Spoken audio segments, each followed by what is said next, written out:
விளையாட்டு பிரியர்களுக்கு அன்பு வணக்கம். இந்திய மற்றும் நியூசிலாந்து அணிகளுக்கு இடையிலான 3 போட்டிகள் கொண்டதான 2020 தொடரினுடைய 3வது போட்டியிலே இந்திய அணி 154 என்கின்ற வெற்றி இலக்கை வெறுமனே 10 ஓவர்களுக்குள்ளே சேசிங் செய்திருக்கிறது. முதலாவது போட்டியில் 238 ஓட்டங்களை இந்தியா குவித்தது.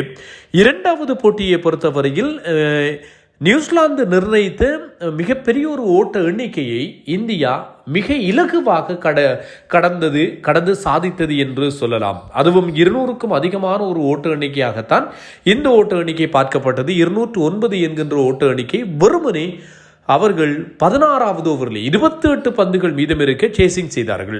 மூன்றாவது போட்டியை பொறுத்தவரையில் 154 என்கின்ற ஓட்டு எண்ணிக்கையை 10 ஓவர்களுக்குள் சேசிங் செய்திருக்கிறார்கள். இந்தியா இந்த 3 ஆட்டங்களுக்குள்ளும் விளையாடி இருக்கின்ற அவர்களுடைய திறனை பார்க்கின்ற போது மிக பெரிய அளவிலான எதிர்பார்ப்பு ரசிகர்களுக்கு வந்திருக்கிறது. முன்னாள் வீரர்கள் பலரும் பலவிதமான கருத்துக்களை சொல்ல ஆரம்பித்திருக்கிறார்கள். இந்த காணொலியினுடைய பிரதானமான நோக்கம் சஞ்சு சாம்சனுடைய கிரிக்கெட் எதிர்காலம் தொடர்பானது என்பது சுட்டிக்காட்டத்தக்கது. எல்லா விஷயங்களையும் சொல்லிவிட்டு இறுதியில் சஞ்சு சாம்சனுக்கு என்ன ஆகப்போகிறது என்பதை நாங்கள் கேட்டு தெரிந்து கொள்ளலாம். காணொலியினுடைய இறுதி வரைக்கும் தவறாமல் பாருங்கள். நாங்கள் இப்போதைய நிலையில் மிக நோக்கக்கூடிய ஒரு விஷயம் என்னவென்று சொன்னால், இந்தியா ஒரே ஒரு மாற்றத்தை செய்தது. சுப்மான் கில்லை அணியிலிருந்து தூக்கினார்கள். அதே போன்று ஜிதேஷ் சர்மாவையும் அணியிலிருந்து தூக்கினார்கள். சுப்மான் கில்லை அணியிலிருந்து தூக்க ஆரம்ப வீரராகவும் விக்கெட் காப்பாளராகவும் சஞ்சு சாம்சன் மாறினார்.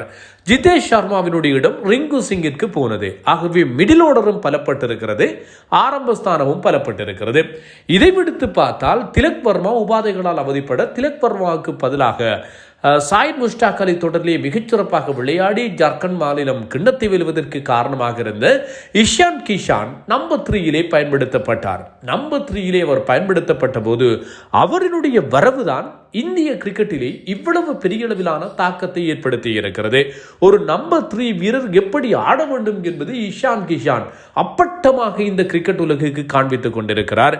மூன்றாவது போட்டியில் உங்களுக்கு தெரியும், மேட் ஹென்ரியினுடைய பந்து வீச்சிலே முதலாவது பந்து வீச்சிலேயே சாம்சன் ஆட்டம் இழந்தார். இஷான் கிஷான் இரண்டாவது பந்து வீச்சை எதிர்கொண்டார், டாட் பால். மூன்றாவது 4வது பந்துகள் சிக்ஸர், பின்னர் 5வது பந்து பவுண்டரி.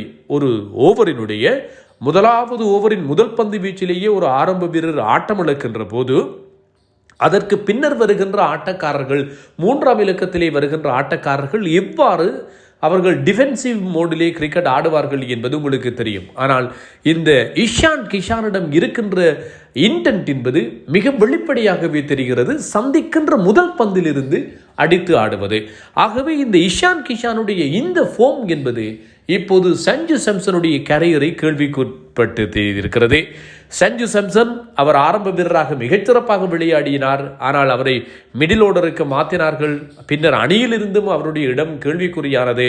இப்போது சஞ்சு சாம்சன் அணிக்கு வேண்டும் என்று சொல்லி எல்லோரும் கேள்விக்குட்படுத்த சஞ்சு சாம்சனுக்கு வாய்ப்பை கொடுத்தார்கள். 3 ஆட்டங்களிலும் சஞ்சு சாம்சன் சோபிக்கவில்லை.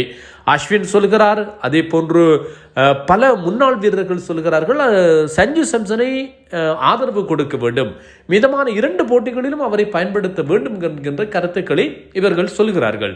சஞ்சு சாம்சனுக்கு நம்பிக்கையை ஊட்ட வேண்டும் என்று சொல்லி அவர்கள் சொல்கின்ற போது 14 ஆட்டங்களிலே அவர் இறுதியாக விளையாடி இருக்கின்ற 14 ஆட்டங்களிலே ஒரே ஒரு 50 தான் சஞ்சு சாம்சன் அடித்திருக்கிறார். இஷான் கிஷானுடைய இந்த முரட்டு ஃபோம் சில வழிகளில் இஷான் கிஷானை சஞ்சு சாம்சனுடைய ஓப்பனர் இடத்துக்கு அனுப்பிவிட்டு விக்கெட் காப்பாளராகவும் இஷான் கிஷானை பயன்படுத்திவிட்டு திலக் வர்மா அணிக்குள்ளே வருகின்ற போது அவருக்கு நம்பர் 3 சென்று விடுவதற்குரிய ஒரு அபாயகரமான சமீட்சை காணப்படுகிறது.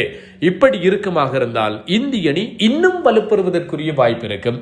சஞ்சு சாம்சனோடும் இஷான் கிஷானோடும் ஒப்பிடுகின்ற போது சஞ்சு சாம்சன் ஒரு அவரேஜாக விளையாடக்கூடிய வீரர். ஆனால் 2020 ஃபார்மேட்டுக்கு என்று மிக அதிரடியை காட்டக்கூடிய ஒரு திறமை இஷான் கிஷானிடம் இருக்கிறது.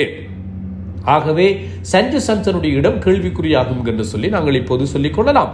இதே நேரத்தில் கிருஷ்ணமாச்சாரி ஸ்ரீகாந்த் முன்னாள் தமிழக வீரர் அவரும் சொல்கிறார், sorry.com நாங்கள் சஞ்சு சாம்சனுக்காக நான் மனவருத்தப்படுகிறேன். நான் முன்னர் கில்லை நீக்கிவிட்டு சஞ்சு சாம்சன் அணிக்கு வேண்டும் என்று கடுமையாக கருத்துக்களை பகிர்ந்திருந்தவர் தான் இந்த கிருஷ்ணமாச்சாரி ஸ்ரீகாந்த். இப்போது சொல்கிறார் நான் சஞ்சு சாம்சனுக்காக வருந்துகிறேன். ஏனென்றால் ஒன்றும் செய்ய முடியாது. அணியினுடைய டீம் பேலன்சிங்கை பார்க்கின்ற போது ஒரு பேலன்ஸான டீமை செட் ஆக்க வேண்டுமாக இருந்தால் ஒன்றும் செய்ய முடியாது என்பதுதான் அவருடைய கருத்து. சஞ்சு சாம்சன் இடத்தை இழக்கலாம் என்கின்ற விதமான கருத்து அவரிடம் வர அஸ்வின், ரொபின் உத்தப்பா போன்ற பல வீரர்கள் சொல்கிறார்கள் நாங்கள் சஞ்சு சாம்சன் மீது நம்பிக்கை கொடுத்து அவரை பேக் பண்ண வேண்டும் என்கின்ற விதமான கருத்துக்கள் வருகின்றன. வர்ணனைகளிலே ஈடுபட்டு கொண்டிருந்த சைமன் டல் மற்றும் சுனில் கவாஸ்கர் ஆகியோர் ஒரு வியக்கத்தக்க கருத்தை சொல்லியிருக்கிறார்கள். சைமன் டல் அண்மை காலமாக உங்களுக்கு தெரியும் அவர் சொல்கின்ற கருத்துக்கள் நேர்த்தியான கருத்துக்களாக இருக்கும், பக்கச்சார்பான கருத்துக்கள் அவரிடம் இருந்து வராது. இந்திய கிரிக்கெட்டினுடைய செயற்பாடுகள் பலவற்றை மிக பெரிய அளவிலே விமர்சித்திருந்தவர். விராட் கோலி டெஸ்ட் போட்டிகளிலே சொதப்பி கொண்டிருந்த காலகட்டங்களிலும் சரி, விராட் கோலி சொதப்பி கொண்டிருந்து தன்னுடைய இடத்தை தொடர்ச்சியாக வீணடித்துக் கொண்டிருந்த காலகட்டங்களிலும் சரி, விராட் கோலி என்று கூட பார்க்காமல் சைமன் டல் ஒரு மிகப்பெரிய கருத்துக்களை சொன்ன ஒரு வீரர் என்று சொல்லலாம், வர்ணனையாளர், முன்னாள் நியூசிலாந்து வீரர். அவர் சொல்கிறார் உலக கிரிக்கெட்டிலே இன்னும் ஒரு அணியை இந்தியாவால் உருவாக்க முடியும். இந்த இன்னும் ஒரு அணியை உருவாக்கினால் அரையிறுதிக்கு தேர்வாகின்ற 4 அணிகளுக்குள்ளே 2 அணிகளும் இந்திய அணிகளாக இருக்கும், மீதமான 2 அணிகள் தான் வேறு அணிகளாக இருக்கும். அப்படி இந்திய கிரிக்கெட்டினுடைய கட்டமைப்பு இருக்கிறது என்று சொல்கிறார். இதற்கு ஒரு படி மேலே போயிருக்கின்ற சுனில் கவாஸ்கர் சொல்கிறார் அரையிறுதியில் 4 அணிகள் இந்திய அணிகள், 4 அணிகளில் 2 அணிகள் இந்திய அணிகள் கிடையாது. இறுதிப் போட்டிக்கு முன்னேறுகின்ற 2 அணிகளும் இந்திய அணிகளாகத்தான் இருக்கும். அந்த அணிகளுக்குள் எந்த அணி கிண்ணத்தை வெல்வது என்று சொல்லி போட்டி போடும் என்று சுனில் கவாஸ்கர் சொல்லி இருக்கிறார். இப்படி பலரும் பலவிதமான கருத்துக்களை சொல்ல வளமையை விட இந்த நியூசிலாந்து தொடருக்கு பின்னர் இந்தியா மீதான எதிர்பார்ப்புகள் அதிகரித்திருக்கின்றன. நீங்கள் என்ன சொல்கிறீர்கள்? உங்கள் கருத்துக்களை பகிருங்கள். நான் தில்லியம்பலம் தரணிதரன்.